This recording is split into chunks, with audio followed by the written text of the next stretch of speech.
Welcome, everyone, to another episode of One Bad Night with your favorite host, Tiffany.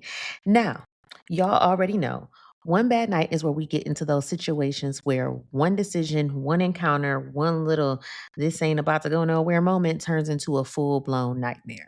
Because sometimes it's not about a long criminal history, sometimes it's just one night where somebody loses all sense, logic, and apparently all their goddamn dignity. And child, tonight's story, if you ain't get it from the title, you already know. When I say the audacity is on 10, I mean it is loud, wrong, and it is doing the freaking absolute most. And it still ain't making a lick of sense to me. Because how you got $8? Eight, yes, is in 1, 2, 3, 4, 5, 6, 7, 8. In the confidence to negotiate anything. Sir, you don't even have lunch money, but you got murder in your spirit. I'm sorry. No, ma'am. No, sir. We have got to talk. Because this is one of those episodes where I'm already side eyeing my notes, my mic, honestly, humanity as a whole at this point. Because the way that this escalated over this, yeah, I'm gonna need y'all to be fully present for this one. And when we get to the end, please don't just sit there in silence either. Like, I have got to hear what y'all got to say on this. Like, I need your opinions, your theories, your girl, what the hell did you just say? Reactions. I need all of it, okay? Because this one right here is like a be so fucking for real case if I have ever seen one.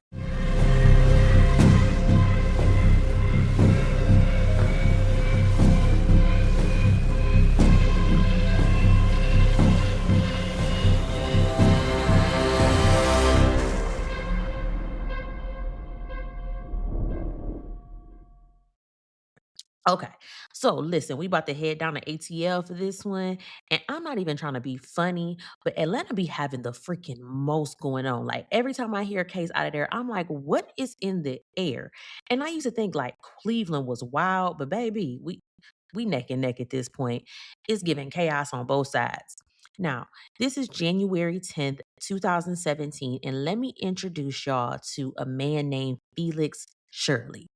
Who the fuck named their kid Felix? That is a cat's name. Anyway, and this is what be getting me because on paper, Felix looked like somebody you bring home to your mama. The man got a good construction job. He working on the Mercedes Benz Stadium. So don't get it twisted. The man ain't broke. Mm. He's engaged. He got a whole fiance, two kids, an active daddy. Like he's present, no criminal history. You know, everybody got traffic tickets. Like, ain't nobody checking for him like that. Like, he was a good man, Savannah.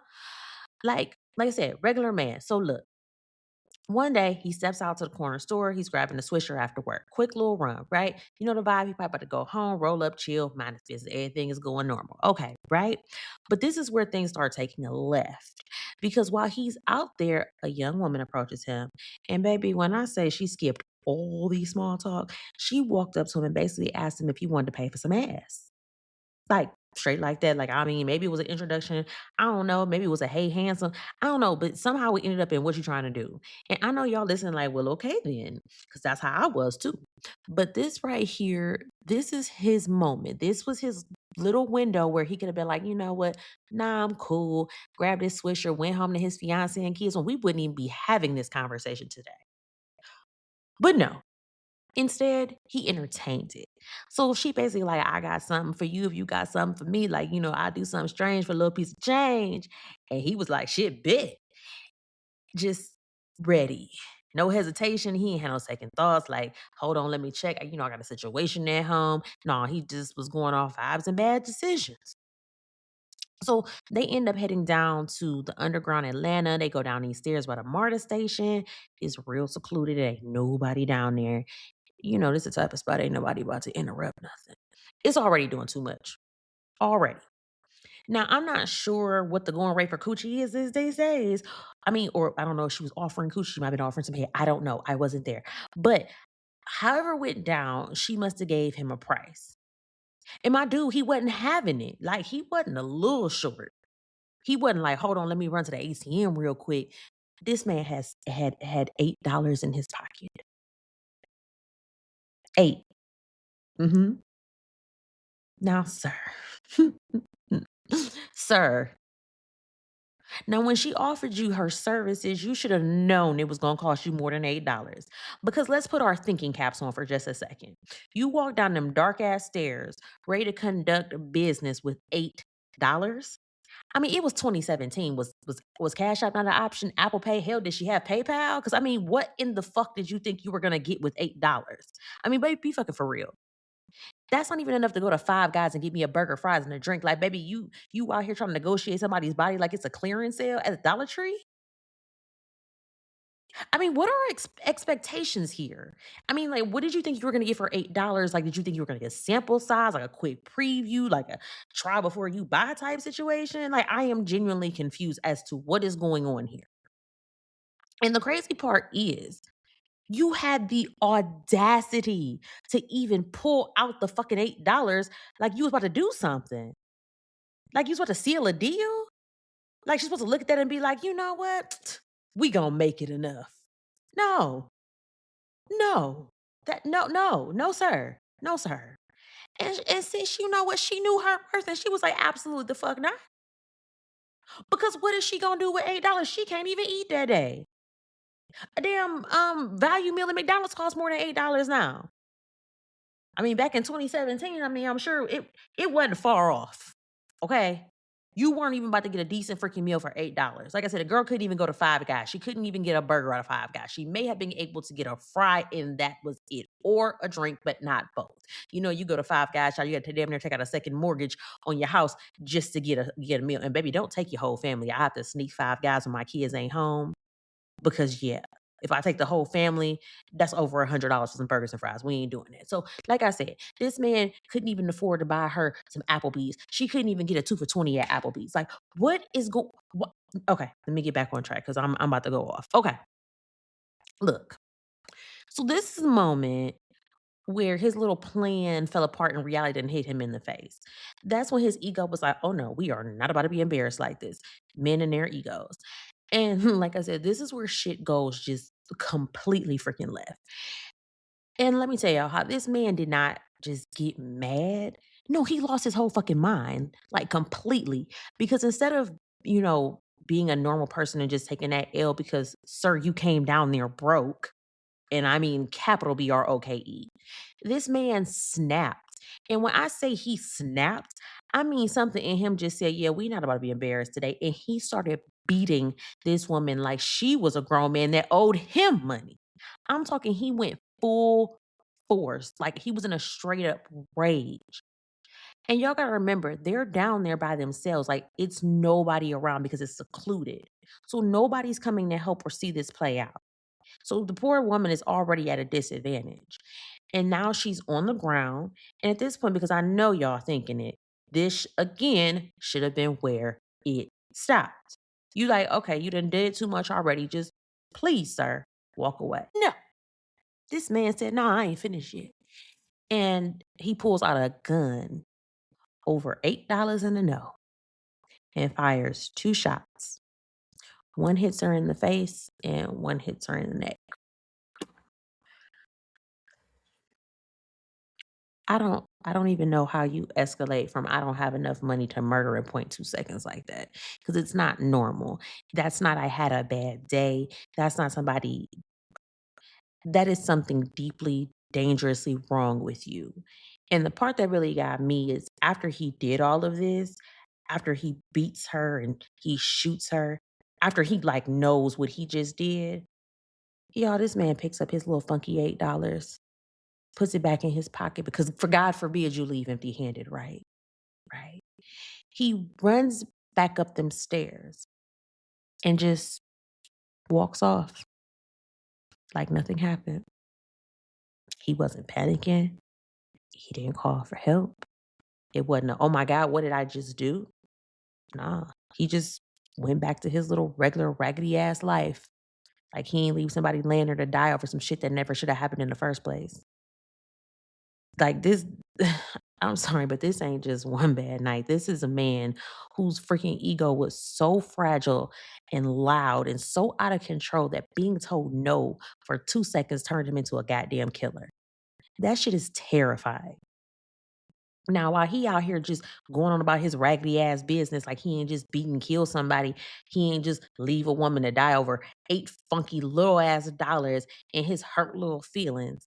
Her body ends up being found at 8:15 p.m. that same evening by two security officers. And I just know that was a horrific scene to walk up on.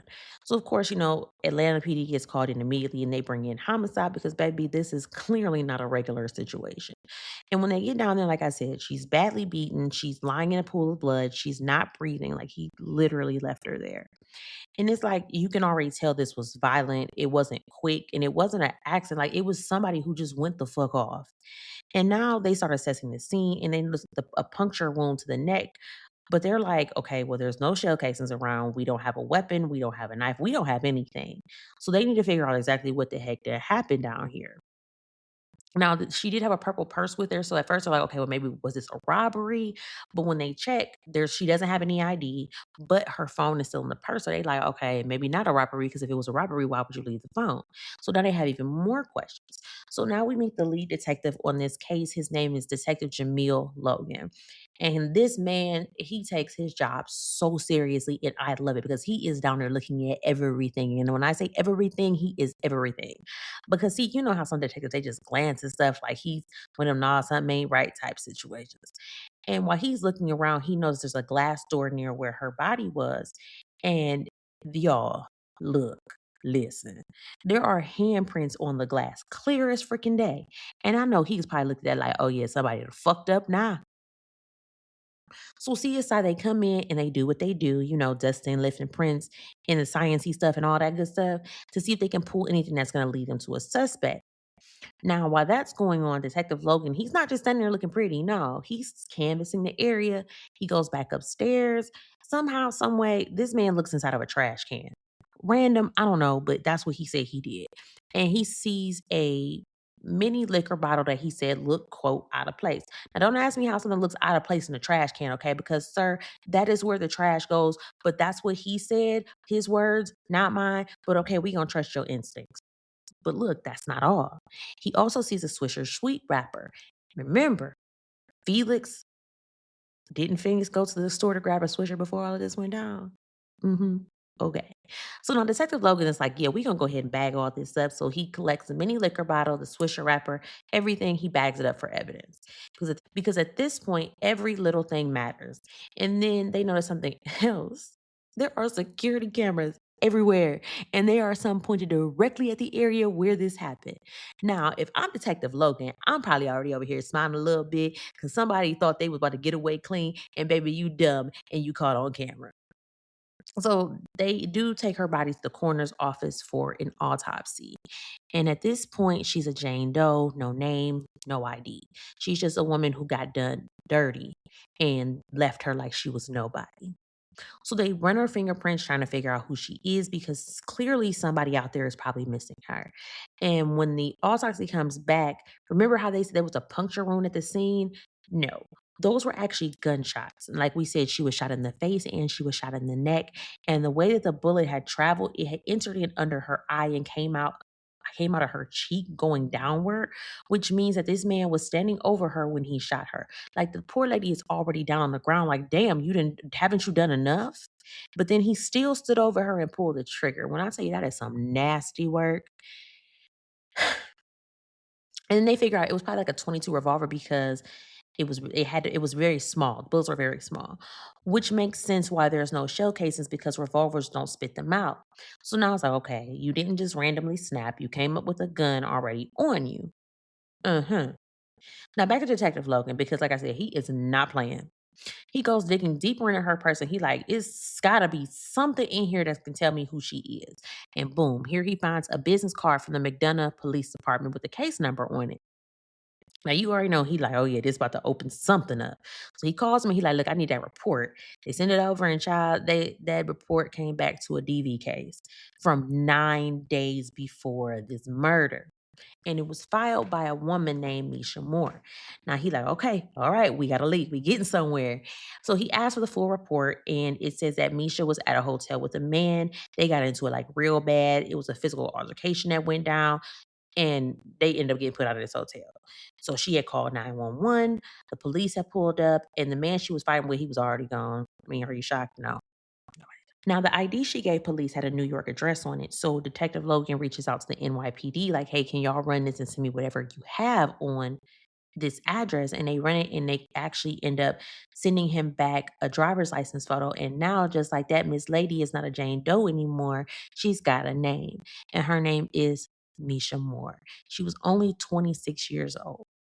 And she had just moved to Atlanta from New York. She was just trying to start over. She had 3 kids back in New York, and one of them was just a baby, just 3 months old.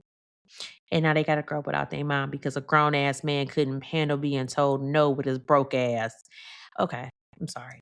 This situation is just like really foul to me. This whole situation is just foul. Okay, but wait, pause, because we got to spin the block real quick. So remember that little mini liquor bottle Detective Logan had pulled out the trash? Yeah, that random ass bottle that was just quote in his words out of place in a trash can. Again, sir, it's trash, but okay. But baby, when I tell you that man was locked in, he was like, this means something. He was not gonna let it go. So he ends up going back through Misha's purse and he realizes like she got these many liquor bottles in there too. Now he like, hold up. So you mean to tell me she got these on her and there was one in the trash can at the scene? So we have to track this down. And when I say Detective Logan turned into a goddamn bloodhound, that man really went store to store asking folks, hey, y'all sell this? Like he wasn't guessing or he was on the hunt and he ends up hitting a convenience store a couple blocks over. And it was like, oh yeah, we sell this. Oh, by the way, we got cameras too. So he is like, yes, like this is falling into place just so perfectly. And he like, God, I see what you're doing for me. I see it, Jesus. All right, come through, Black Jesus. I appreciate you. So on that footage, this there go our boy Felix, same man from the stairwell, walking there like he got some sense. And on camera, this man buys what? A Swisher Sweet, the same one found in the garbage can. Sir, you are literally leaving breadcrumbs like it's a goddamn fairy tale. But wait, because it gets even worse. So Detective Logan peeped something on his hard hat. It's a sticker. And it was actually a United Atlanta soccer sticker. And he like, I know that sticker.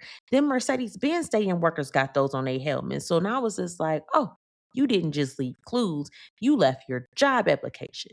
And then this idiot looks directly into the camera, like looks dead in it with ain't no shame, no fear, no fucking brain activity. Just face card fully activated. Bam, got your ass. So now Detective Logan is like, say less. He pulls into the job site like, hey, who man? Who do y'all know this man?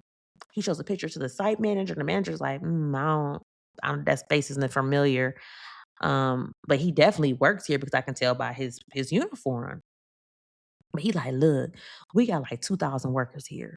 So it's like trying to find a needle in a haystack. But he was like, you know what? I ain't got time to wait.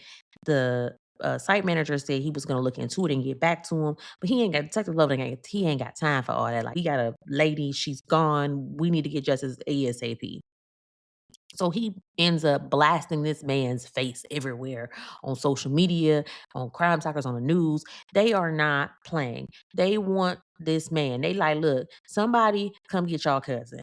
And you already know the streets is gonna talk. It didn't even take long for real. He gets a tip like, I know exactly who that is. His name is Felix Shirley. And how do you know, sir? Well, that's my nephew. I screamed. Like, your own uncle was just like, let's go ahead and wrap this shit up. Sir, you ain't even make it past the family group chat. So the uncle was like, yeah, I'm gonna go ahead and call his dad. And daddy comes down to the station and he is so confused. He like, that is my son, but it can't be my son. Cause I didn't raise my kid like that. He like, look, my son, hey, he wasn't out here gang banging. We didn't grow up in the hood. He wasn't struggling. No, he had a good upbringing. He grew up in church. Like he's a family man. He's engaged. He got kid. We did not raise him like that. And I know this man is sitting somewhere like just shooketh because you're like, I know that feeling. Like I didn't raise my child like that. Like you be sitting there like, no, no, baffled. But his daddy was like, and he had to be in a hard position because are you gonna give up your kid? That's your child. You gonna give him up, knowing the consequences of what can happen if you give him up, or you gonna do the right thing. So dad goes ahead and gives him Felix's address. I mean, because it really ain't no protect him at this point. I mean, they know they're gonna find him. But I can't even imagine how that would feel as a parent. Like I say, my kids do little stupid shit, and I'm over here pissed off. I ain't raised you like that. That's the first thing I say. I ain't raised you like that, and they be like, it's not that big a deal. So I can only imagine if my child commits a freaking murder, and the police are, and I know what's gonna happen. So look, the police roll up. They got the fugitive team with them. They got a warrant in hand, and they bust up in that apartment. And guess who ain't there? Felix, of course, because now you want to be missing. But child, he left his whole story behind. Like they find those brown construction pants, cause why you ain't give it to those? And oh yeah, they had blood all on them. Criminology 101, and I'm not a criminal, but I would know to get rid of the clothes that I committed murder in. Duh. And he also left behind that white hard hat that they saw on that surveillance. Blood on that too. Sir, you didn't just mess up, you just done. Like, the only thing that was missing at this point was the gun. But at this point, it don't even matter. They don't even need it all right there because your ass is already caught. We got an ID, we got physical evidence. Sir, please. And remember, Felix got a whole fiance at home. And baby, when I tell you she was not trying to hear none of this, sis was like, I'm riding 10 toes down behind my man, not my Felix, not my good construction worker, church raised, engaged to me man. Because according to him, he had already told her what happened. And y'all already know he flipped that story real cute. He was like, "Look, baby, this girl, she came on to me, and you know me, I ain't want no parts of that because I'm a good man, Savannah. I know what I got at home. I wouldn't jeopardize my relationship, and I damn sure ain't gonna kill nobody." Mm-hmm. Mm-hmm. Girl. So she like, yeah, I don't even know where he at, but I'm gonna tell you right now, he ain't do this. She's standing beside him like she filing joint taxes with his lies. Meanwhile, this is like, all right, don't even worry about it, girl. We'll circle back. We'll circle back.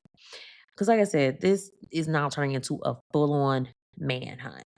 And it takes almost 2 weeks for them to find and track down Felix. So January 30th, 2017, they finally get a break from an informant, aka a snitch, saying Felix was spotted at a bus station in Southeast Atlanta. So now they like, oh, it's on and popping. You trying to leave too? You thought you know what? You should have thought about that before you went on your little $8 rampage. Look, they pull up, spot this, and this man takes off like he was training for the Olympics. Like, sir thought he was Flojo and reincarnated. But baby, this is not track and field. This is jail and prison. And they catch him, wrap it right on up, short chase, lock his ass up. So, now they arrest his ass, they bring him in, fingerprint him. Oh, and by the way, y'all remember them prints on the glass at the scene? Yeah, when they ran them prints, baby, it came back as a perfect match. Those was his prints. So now it's not that we think we know. We got surveillance, we got your prints, we got blood at your house. Like I don't even know. They just they had Mirandized him and for whatever reason, this man agrees to talk without a lawyer. I don't know how many times I gotta tell y'all, we ain't even gonna go down the road. Y'all already know. Sir, you've been making bad decisions from the beginning of this story. And so it tracks. It really does. He's dumb as a box of goddamn rocks. And when you see his picture, you're gonna be like, yeah, he look a little slow. So when I tell you he was nervous, that boy was probably sitting there sweating like he just ran that same race all over again. Voice is all shaky, his eyes is darting back and forth, probably blinking too goddamn much. So that Detective Logan, he like, okay, we're gonna start with the basics. Do you know Misha Moore? Were you with her that day? And this man, he had the audacity to say, I don't know that lady from a can of paint. Sir, from a can of paint? So now you just lying for sport now? Talking about he don't even know what y'all talking about because he wasn't even there. Talking about what y'all got me here for. Sir, did you just wander into the police station by accident? Or how does this go? So Detective Logan, I know this man had to be aggravated. Like, I'm working off no sleep. I'm been chasing your ass down. I ain't got time. He like, okay, since we playing games, let me press play. He pulls out the surveillance footage and shows him everything. Felix talking to her, him walking her down the stairs. Yes, him beating her, the muzzle flash, him walking off like he just clocked out for the day. Oh, now Felix is quiet. Now he ain't got nothing to say. Oh, because what would you say now? So then, then he like, oh, you know what? That dude kind of looked like me. No shit. Mm-hmm. We know. Everybody know. And let the whole city of Atlanta know. Uh. So then his story was like, you know what? Well, yeah. I was there. Oh, now you were there. Because 5 minutes ago you said you ain't know her from Home Depot. So now he like, well, Misha was trying to get my number, but I ain't kill her. And then he switches it again, and he like, well, we met at the corner store, and she propositioned me, and then we went down in the stairwell. But look, I only had $8, and then she told me I couldn't get shit for $8, and she said she was worth more than that. I know that's right, sis, as she should have. But then he just claimed like, well, after that I just left. That's the story you want to go with. Ooh, we did did I see a different video that we just watched? Was Did we watch the same video? Or how did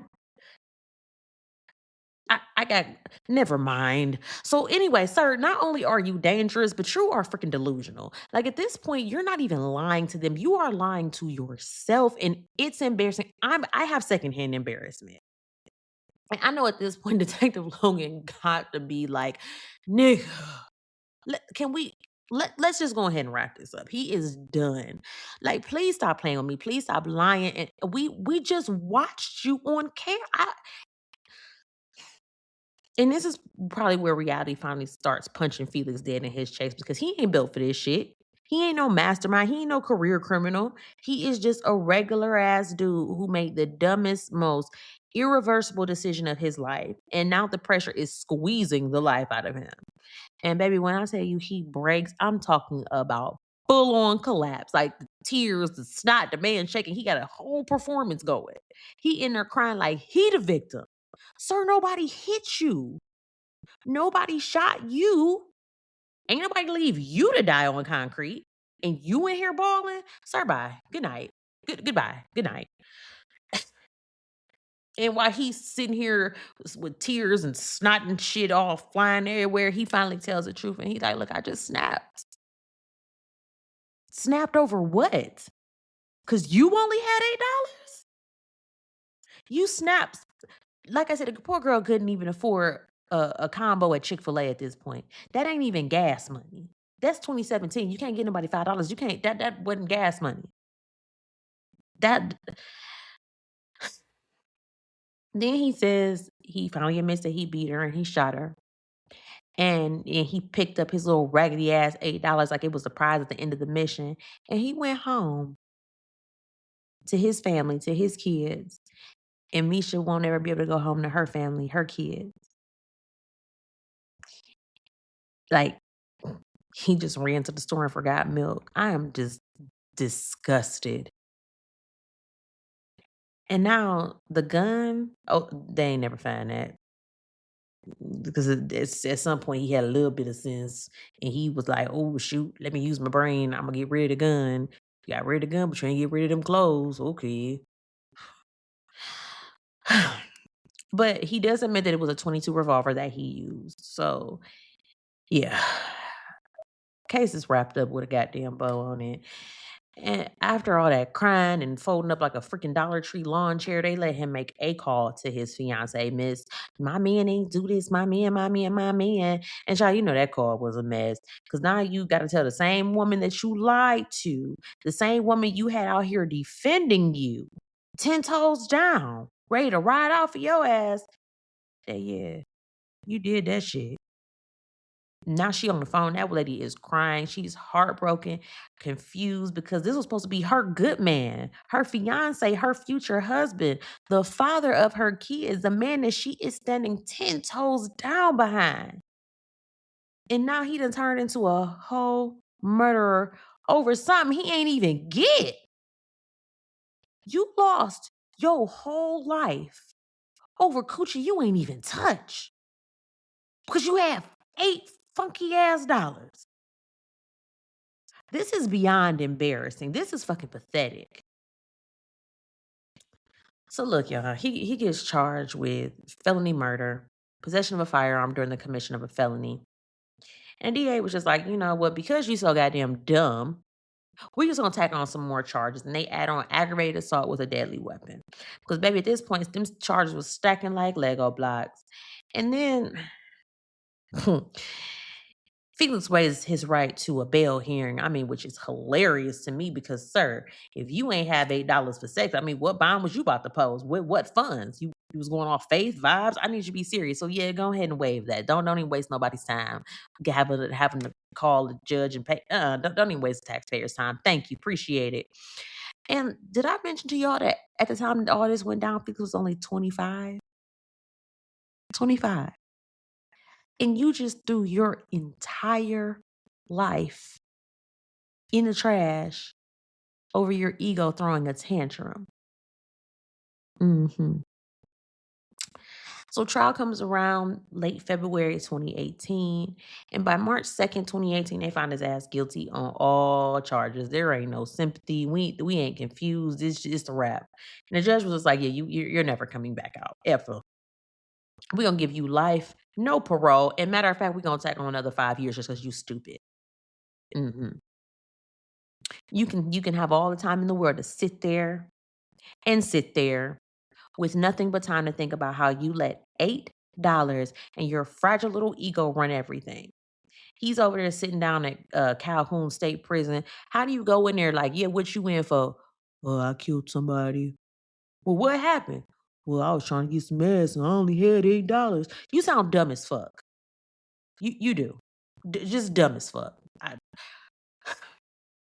I'm sorry. Like this is this. It's just this is doing something to me. I just don't understand. $8 and some ass you didn't get, and you threw your whole life away. Your kids will never see you again. This lady had kids. She had family, and all over some ass you couldn't even get. You could have. You have a bitch at home. She wasn't giving you nothing. You could have went home and got some ass for free. Okay, let me. Okay. At this point, that's exactly where his ass needs to be. And I'm going to say this before we close out because it was never about the money. It wasn't about the $8. It wasn't about the sex. It was about control and entitlement. And that pisses me off so bad because I'm tired of men thinking that you owe them something. We don't owe you anything, especially when it comes to our bodies. We are in control of our bodies. Like we've lived in them for our whole lives. We can dictate what we want to do with our bodies. And I'm tired of men trying to control women's bodies. Y'all couldn't fit, y'all wouldn't even know where our anatomy is to try and control our bodies. And I'm sick of it. I'm tired of it. And like I said, this was about a man who cannot handle being told no. And instead of taking that L like a grown ass man, he chose violence, destruction, and he chose to take a life. Misha Moore was only 26 years old. And like I said, she had 3 babies, and one of them was a baby. And now they get to grow up without their mom because this man couldn't sit in his embarrassment for 5 minutes. Nobody would have even known because she didn't know you from a can of goddamn paint. So if you walk past her on the street later, I mean, what was she gonna do? Laugh at you? So the fuck what? Go a different route home. You didn't even know that lady. So, like I said, he would rather destroy her than to be told no. And that's what really makes this case so freaking scary because it don't take much for the wrong person on the wrong night with the wrong ego to change everything. And that right there is y'all one bad night.